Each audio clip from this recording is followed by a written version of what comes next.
is 6:30 right now. 6:30 on Halloween, baby. Drinking a little cafe. Ooh! Mom's coming into town in a couple hours, so I want to make sure that I'm like ready to go so we can party. I'm just kidding. All right, taking care of some slacks. Trying to see where the end of the month where we kind of landed. All right, looking at created opportunities for the week. Oh my gosh. Today was a really impactful one-on-one with my boss, looking at reports from a different perspective. My goodness, this week's creation was just a dumpster fire. I need to focus on the now. I need to be mindful. All right, here we go.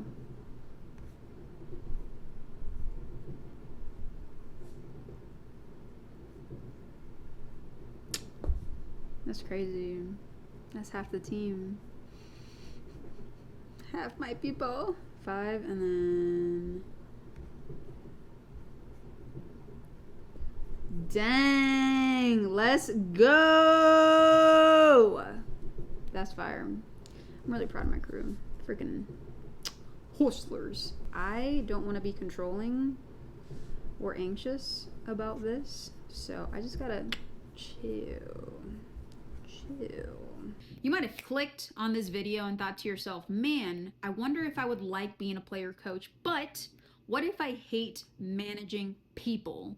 If that's the case, this video will hopefully answer how to navigate that. I recall being a player coach back when I was 18, actually, and I remember thinking to myself, I'm 18. Is anyone gonna take me seriously?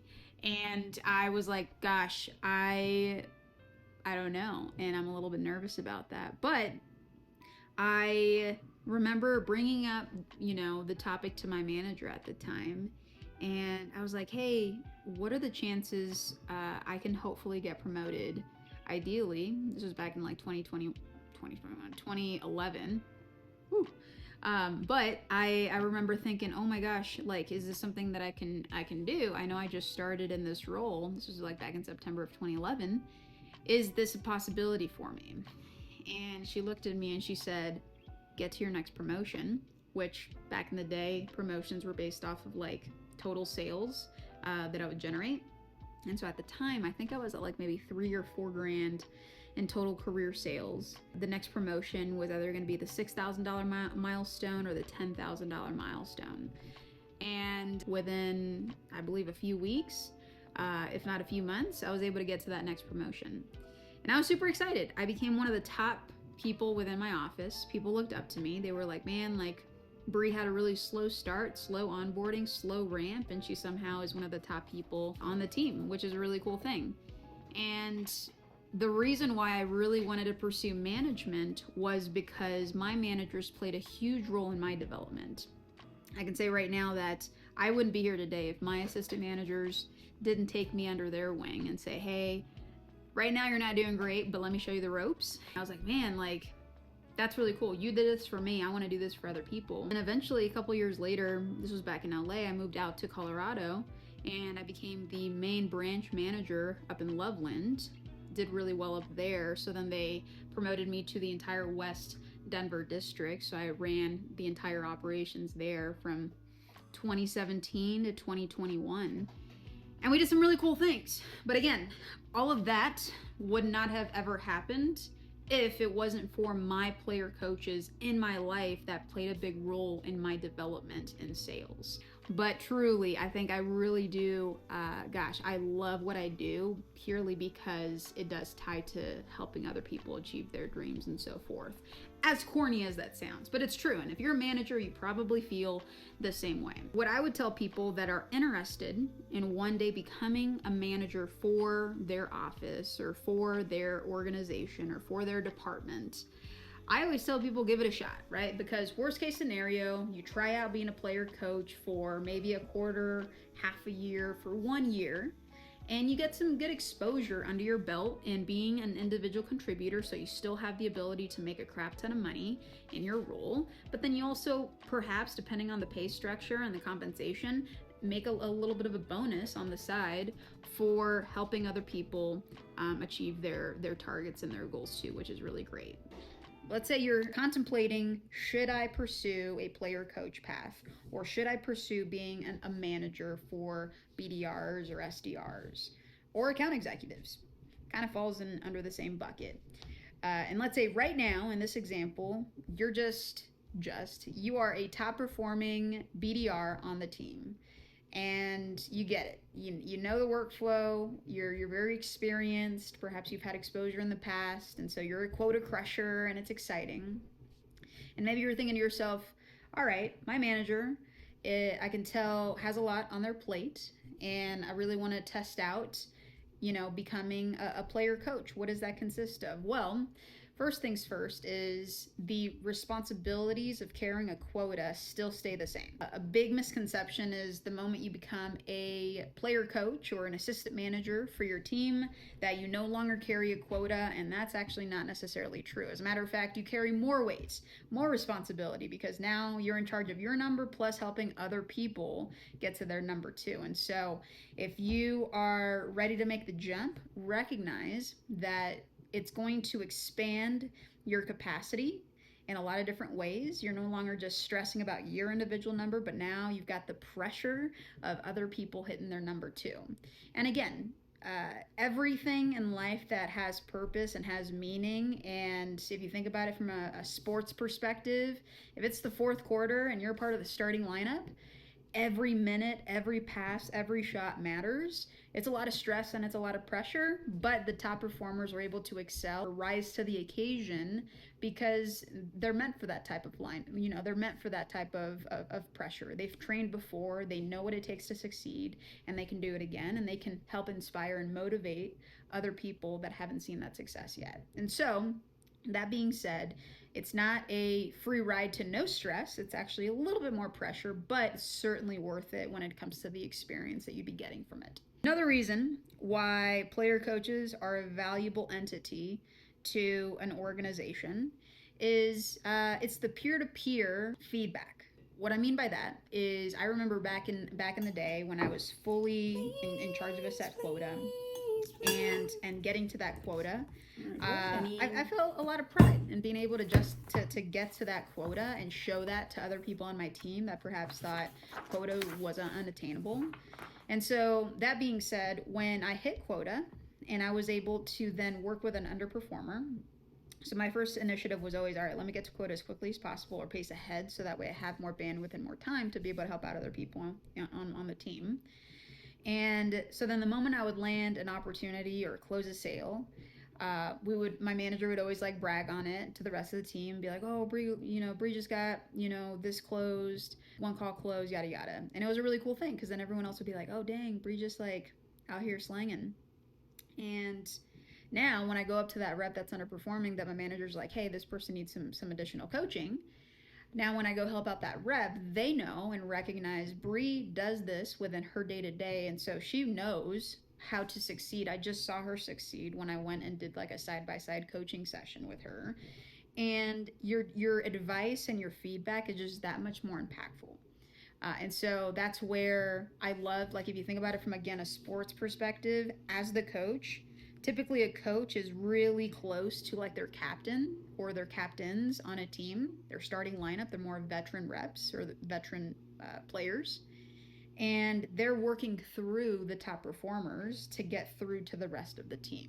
I'm reading a book right now by Nick Saban, or on Nick Saban, and talks a lot about how he was very much just get things done and impacting the culture in a big way, systems and process, and pushing people to get better. But ultimately, when he would do things that might ruffle some feathers, he would first lean on his top performers, his top players, and then they would instill the culture for other people on the team when Nick wasn't around. So the player coaches, the top performers, are such an instrumental part of an organization, of a team. They truly embed the culture that the coach wants to have and have on the team. And so that's another big piece is you're helping underperformers create belief because you're working with them side by side. So they're going to be listening to your advice a lot more and respecting it. But then also you're heavily impacting the culture for the better. A good rule of thumb, you might be working for a team that has horrible culture. Everyone hates working there. Everyone hates the managers. Everyone hates the sales team. And it's just a very toxic environment. And I've worked in environments like that in the past, and it truly sucks. And the worst thing that you can do is feed into the negativity, because it really does expand and infect other people that are trying to make the most out of the situation. So instead, if you're a leader and you're called to be a leader and you're excited about perhaps making an impact as a player coach, and you're not working in the best environment, one thing that you can do is work alongside with your manager to help create a better, improved environment, culturally speaking. Here's my last point. Last reason why I think you should consider being a player coach or a manager in your future is if you start right now as an individual contributor, I think getting exposure to what it takes to be a manager, getting a glimpse behind the curtain on what it takes to direct a masterpiece is another thing that you'll be able to add to your resume for next time. Let's say maybe right now you're just not ready for a management role, nor is there one available, but maybe you might later on in your career decide that you want to partake in becoming a manager. Well, having at least a couple quarters, a year, a couple years of player coach experience under your belt is 10 times better than trying to go in fresh with no experience. It's not to say that you never would even be considered, but you're putting yourself in a way better spot, knowing that one, you were a top performer, two, you've had exposure in kind of dabbling in both individual contributor and managers responsibilities. And that again does stand out, especially if you're applying or interviewing for a role like that. You know, when I was under 21, I remember as a player coach, I would be a part of the staff meetings. I would be a part of leadership syncs. I would be a part of sometimes joining in on enablement sessions and just kind of being a fly on the wall on listening to what my manager was talking to other department heads about, so I can just kind of learn and ask questions later. But I truly remember loving being a player coach just because it allowed me to just kind of see what it was like. And what I love most about management is from a movie production perspective. Grew up in LA, so had a ton of fun going to all the different studio and movie lots and kind of just understanding the pre-production and the post-production process of building a movie or a TV show. And it's always been something that was super fascinating for me. And what I learned is that there's a lot of correlations to developing a movie end to end and the process that it takes to do that, and just like all of the details needed and the people necessary to make that happen is a lot. But it's so cool to kind of just see the genesis of an idea come to fruition through proper planning and the right people in the right places. And there's a lot of correlation to that and managing a team, because in order to have a really strong performing team, it's not just reliant on one person or one manager, but it's everyone coming together to bring that vision to life. And so as a manager, you're kind of like the director. You're thinking about it from the perspective of the individual, the actor, the rep, and you are placing people in the right spots, course correcting, and working with all these different department heads to make sure that the movie comes out the way that you envisioned it. And that's kind of why I love management. It's because you're having to work alongside these really ambitious people to make your dream that you're thinking ahead of time on come true, and how it ties to obviously the greater picture and the company and so forth. So yeah, there's a lot of things that are cool about managers, and you know, it's something that I know management isn't for everyone, but like I said, you might be a top performer. You might be a really bad performer right now, which was my case, right? Back when I first started. You might be a really bad performer and you're thinking to yourself, man, I really gotta get the hang of this. Well, first things first, if you want to go and progress into a more manager path, you got to get your business in order first. And so the moment that you can show a true track record of success as an individual contributor, that's when I would highly recommend starting the conversation with your manager and saying, hey, I had a great quarter. I had a great couple quarters. and I'd love to know what are the steps to get more of a leadership role. And that might, the next step in your career path could be a senior BDR, promotion. You might be a senior BDR right now, and the next step might be a player coach, right? Or it might be a different department that you might want to dive into. I don't know your story, but I do think that if you've thought about maybe what would it take to be a manager, have a conversation with your manager and see what that could potentially look like. So to recap, I'm willing to bet that if you're a top performer and there's currently no player coaches on your team, I'm willing to bet that your manager is probably waiting for someone to step up and see who'd be willing to assist other people to help elevate the team's success. So if that's you, talk to your manager. So that was so gentle. All right, these are my friends, and they all agree that if you really like today's video, feel free to subscribe to the channel. River even says, make sure you leave a like. If you like today's content, follow for some more business development tips. I'll catch you next time.